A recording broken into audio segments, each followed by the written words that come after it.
Camille Flammarion, L'astronomie populaire.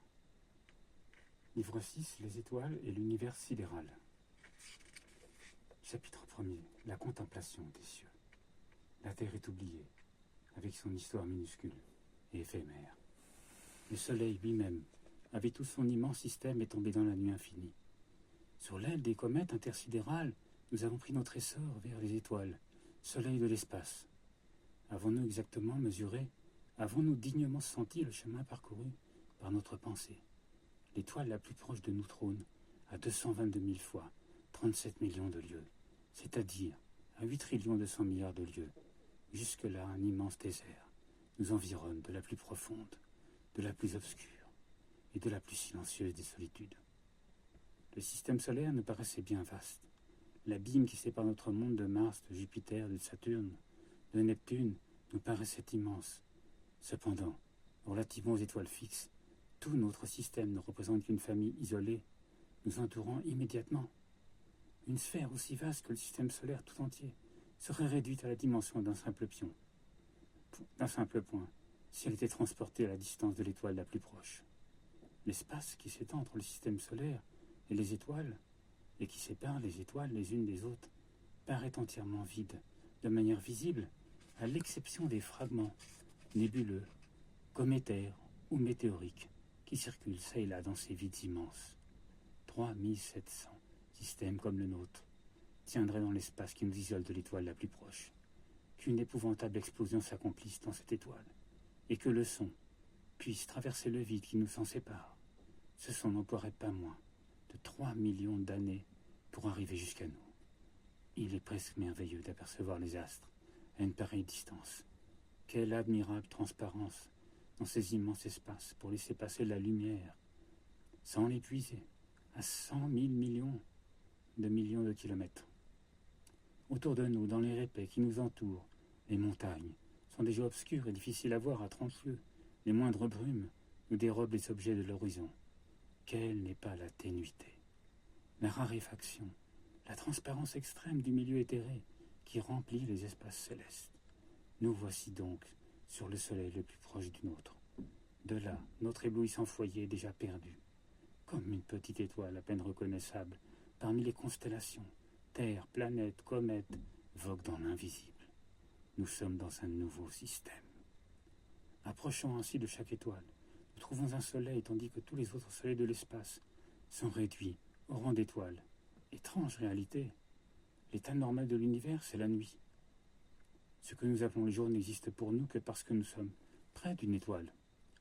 L'immense éloignement qui nous isole de toutes les étoiles mais réduit à l'état de clarté immobile, fixé en apparence sous la voûte du firmament.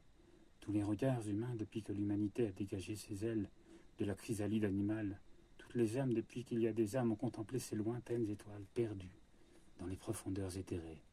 Nos aïeux de l'Asie centrale, les Chaldéens de Babel, les Égyptiens des pyramides, les Argonautes de la Toison d'Or, les Hébreux chantés par Job, les Grecs chantés par Homère, les Romains chantés par Virgile, tous ces yeux de la terre depuis si longtemps éteints et fermés, se sont attachés de siècle en siècle à ces yeux du ciel, toujours ouverts, toujours animés, toujours vivants.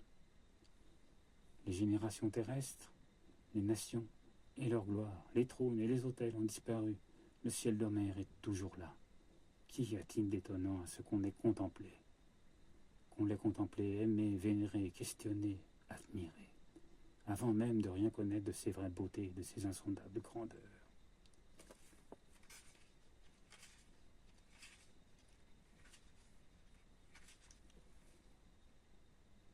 Mieux que le spectacle de la mer calme ou agitée, mieux que le spectacle des montagnes ornées de forêts ou couronnées de neige perpétuelle, le spectacle du ciel étoilé nous attire, nous enveloppe, nous parle de l'infini, nous donne le vertige des abîmes, car plus que nul autre, il saisit l'âme contemplative et l'appelle, étant la vérité, étant l'infini, étant l'éternité, étant tout. Des écrivains qui ne comprennent rien à la vraie poésie de la science moderne ont prétendu que le sentiment du sublime naît de l'ignorance et que pour admirer, il faut ne point connaître. C'est assurément là une étrange erreur, et la meilleure preuve en est dans le charme captivant et l'admiration passionnée que la divine science inspire actuellement, non pas à quelques rares esprits seulement, mais à des milliers d'intelligences, à 100 000 lecteurs passionnés, pour la recherche du vrai, surpris presque honte d'avoir vécu dans l'ignorance et l'indifférence de ces réalités splendides, désireux d'accroître sans cesse leur conception des choses éternelles et sentant l'admiration grandir dans leur âme éblouie à mesure qu'ils pénètrent plus avant dans l'infini. Qu'est-ce que l'univers de Moïse, de Job, d'Hésiode, de Cicéron, à côté d'une autre? Cherchez dans tous les mystères religieux, dans toutes les surprises de l'art, en peinture, en musique, au théâtre, dans le roman. Cherchez une contemplation intellectuelle qui produise dans l'âme l'impression du vrai, du grandiose, du sublime, comme la contemplation astronomique. La moindre étoile filante nous pose une question qu'il nous est difficile de ne pas entendre. Elle semble nous dire: que sommes-nous dans l'univers? La comète semble ouvrir ses ailes pour nous emporter dans les profondeurs de l'espace. L'étoile, qui brille au fond des cieux, nous montre un lointain soleil, entouré d'humanité inconnue qui se chauffe à ses rayons. Spectacle prodigieux, immense, fantastique. Ils charment par leur captivante beauté. Celui qui s'arrête au détail et il le transporte dans la majesté de l'insondable, celui qui se livre à son essor et prend son vol pour l'infini. Nel cie che più della sua luce prende, fu io vidi cose c'è ridire, ne sa, ne può cae di lassù discende. Je suis monté dans le ciel et qui ne reçoit la plus de sa lumière. J'ai vu des choses qui ne sait ni ne peut redire celui qui descend de là-haut, s'écria le Dante dès le premier chant de son poème sur le paradis.